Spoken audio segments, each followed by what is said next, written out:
ngayong araw na ito. Itong mga container natin, itong mga timba, itataniman natin ngayon ng kangkong. Ayan, kangkong upland ang tawag natin dito. Ayan. So kahit anong yan, buto niyan na pinagbilan nyo, okay po yan, natubo yan, di na maselan yung kangkong na yan. Mabilis tumubo yan. So dito natin yan itatanim. Ayan, dyan natin siya itatanim. Ayan, naitanim na natin. Saka nadiligan na rin natin yung halaman.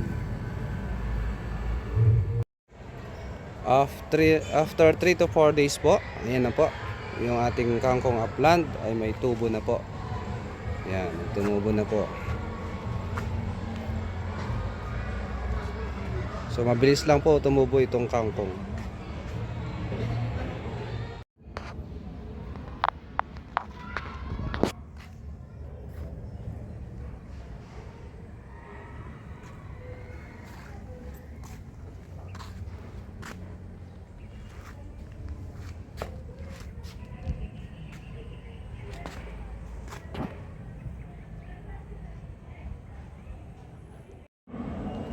So ito na yung mga kangkong na naitanim natin.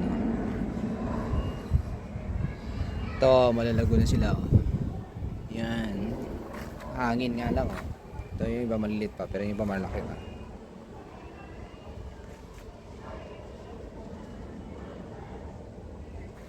Lalo dito. Yan, dito malalago dito. Yan o.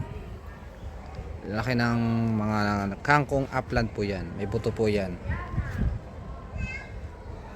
So napakabilis tumubo lang ito. Hindi ito maselan na itanim. Kahit sa bahay nyo ito itanim, mabubuhay ito kagad. Basta naaarawan.